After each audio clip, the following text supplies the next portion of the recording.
Dá para você brincar aqui, ali, numa situação de crise maior. Mas não dá para expor, mesmo sendo a mídia filha da puta, dizer que Lula caiu 24 pontos e uma mentira desse tamanho. Não dá. E tá tudo Nós certo. não estamos numa crise como a carta Brandt. Sabe? É séria a coisa. Pode não ter caído 24, mas caiu 18 ou 19. É séria a coisa. Não dá para a gente fazer a política do avestruz, eu não acredito. Até porque se fosse mentira, por que o Lula não vem de público desmentir isso? Ou algum ministro credibilizado do Lula, ou algum porta-voz do governo, ou a Gleisi Hoffmann, ou o Jacques Wagner, ou o Rui Costa.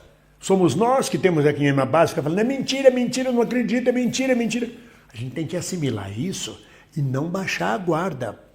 A gente tem que aceitar que houve uma queda de popularidade, que o Pix derrubou, mas não baixar a guarda, não é entregar o ouro. Ah, meu Deus do céu, já perdemos tudo.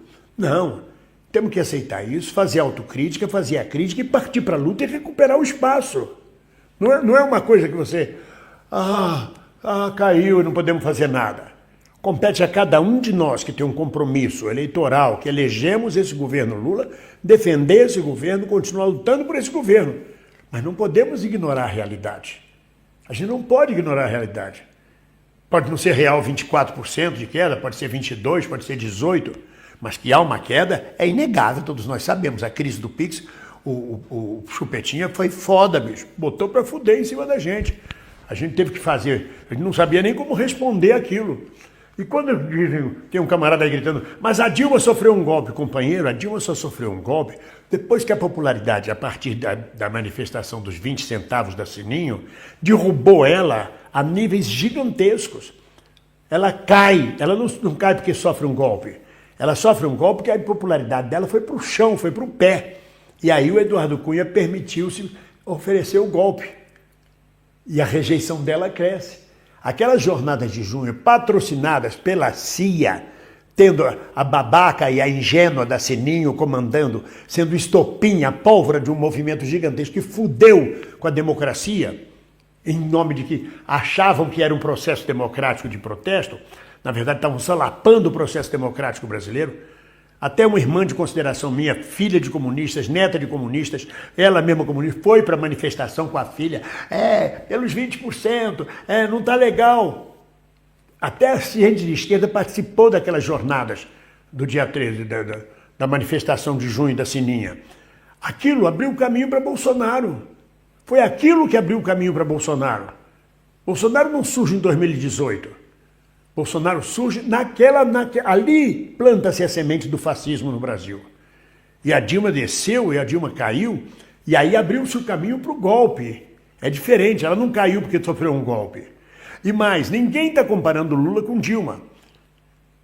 Se vocês, por exemplo, não conseguem fazer uma analogia, olhar bem, não é comparação, olhar bem a história, olha aqui, comparando aqui, ó. Comparando não a queda do Lula, não a queda da Dilma, comparando momentos de quedas de governo. Ninguém aqui está querendo comparar Lula e Dilma, momento de Lula e momento de Dilma. A história é sempre similar, mas nunca é semelhante. A história se repete de forma similar, mas nunca semelhante, porque as condições são outras.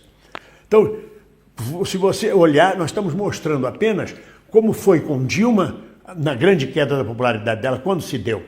Se você quer negar até a estatística da Dilma, você não está fazendo política.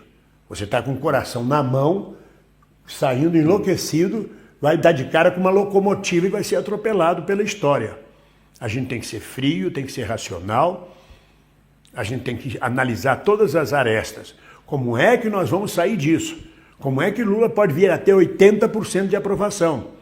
Com todos os benefícios que o governo Lula está fazendo, apesar desse Congresso, apesar da Faria Lima, apesar dele ter que navegar numa corda bamba por causa do governo de coalizão, o único governo que foi possível para derrotar o fascismo e Bolsonaro em 2022. Então, na verdade, não é por aí. Mas não pode parar de discutir esse assunto, não pode parar de enxergar esse assunto, companheiros e companheiras. Não se trata de quinta coluna de jeito nenhum. Se trata da gente entender o que é que está acontecendo no Brasil, estar atento para isso. Estar profundamente atento para isso. Você olhar o gráfico da Dilma, é um movimento de hélice. É uma inversão total. O que estava em cima vai para baixo, o que está embaixo vai para cima. É total. O não assume o lugar da Dilma. Porra, é uma loucura aquele gráfico que o Lucas mostrou. O gráfico da Dilma. Olha aí. Olha lá. É uma inversão total de hélice, de eixo. Ele vira. Sim. Mas isso nós estamos comentando para mostrar o que é história. E não para dizer, olha lá, o Lula está assim. Não. O Lula caiu, tem caído. O regular se mantém, porque ele ainda tem credibilidade. Então vamos recuperar esse regular. Quem é contra Lula são os bolsonaristas. Esse regular, na sua maioria, são companheiros que votaram em Lula, são gente do povo que votou em Lula. O que, Lucas Gambada? Estão decepcionados. Vamos agradar essa base. Mas não querem abrir mão dele. Dizer é regular. Eu estou com certas queixas. Ele disse que a comida ia baixar, a comida não baixou. A história do Pix não foi legal. A comunicação do governo não é boa. A situação está feia. A insegurança no Brasil é muito grande. Mas o Lula ele é a melhor coisa que a gente tem. Então é regular. O regular cresce porque são companheiros que saíram do bom e do ótimo e foram para o regular. Uhum. Você veja os companheiros que estão falando aí. É mentira, eu não acredito nessa pesquisa.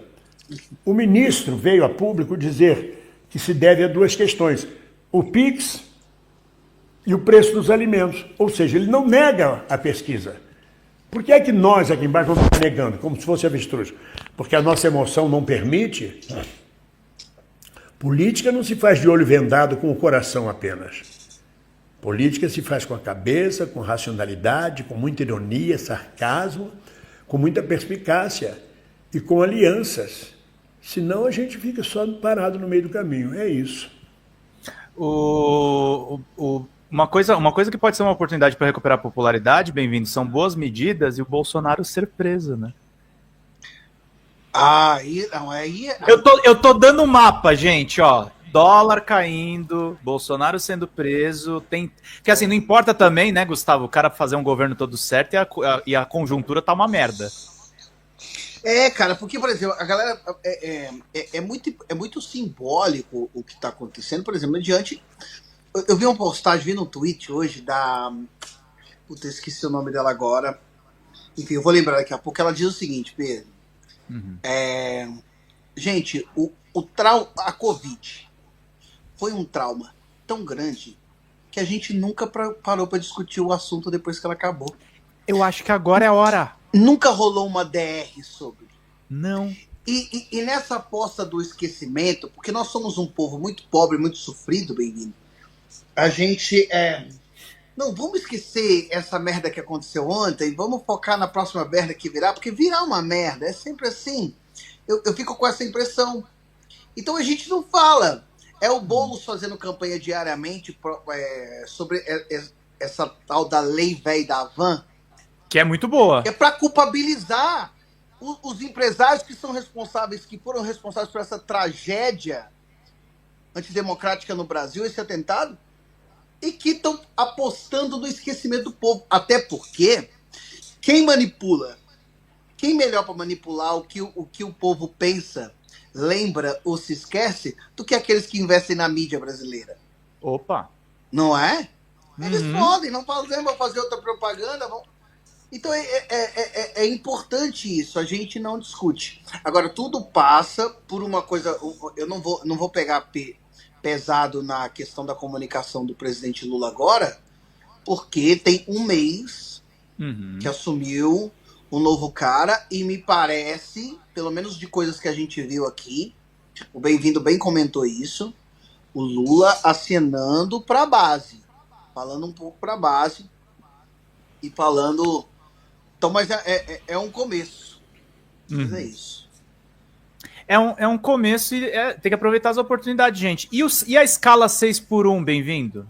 Por que o governo não encampa isso? Tem que ser só uma proposta da Erika Hilton. Imagina, melhorar as condições de trabalho das pessoas. Não sei, né? Os mistérios profundos dos bastidores do governo, as negociações e os acordos nunca chegam para nós.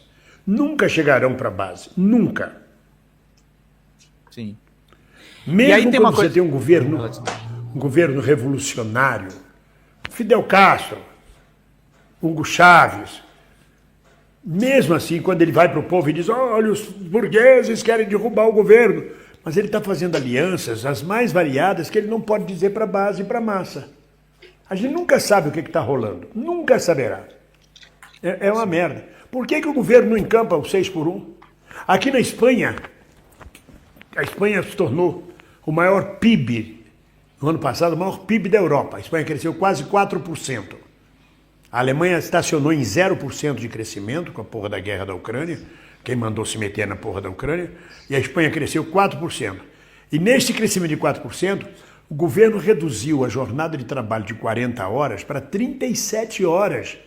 O trabalhador espanhol está trabalhando menos e ganhando mais. E, ao contrário, a economia não foi afetada.